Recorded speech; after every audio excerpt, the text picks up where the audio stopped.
सध्या निवडणुकीचा दामदर सुरू आहे. संजय राऊत म्हणतात की अजित पवारांनी पुण्यात 5 कोटी रुपये घेतले. देवाचीच इच्छा असते. बऱ्याच वर्षानंतर विठुरायांनी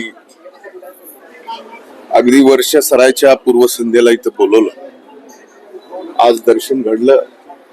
खर तर आज मी आमचे हरिभक्त परायण लाड महाराजांच्या मठाचं भूमिपूजनासाठी इथं आलो आणि इथं अतिशय चांगलं दर्शन पांडुरंगाचं घडलं. सरल्याला वर्ष सरल्याला सगळं सरू दे आणि महाराष्ट्राच्या वरचे शेतकऱ्यांच्या वरचे सर्व काही संकट दूर होऊ दे आणि याच्या पलीकडं या महाराष्ट्राला फार प्रगतीकडं, महाराष्ट्रातल्या प्रत्येक माणसाला प्रगतीकडं न्यावं हीच विठुरायाच्या चरणी डोकं ठेवून प्रार्थना केली. सध्या निवडणुकीचा दामदर सुरू आहे. संजय राऊत म्हणतात की अजित पवारांनी पुण्यात 5 कोटी रुपये घेतले.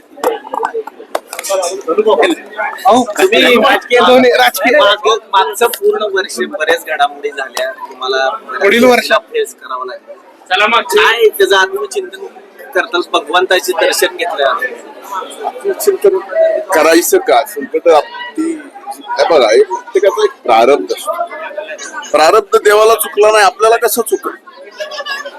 साक्षात देवाला सुद्धा संकट आलेली आहेत.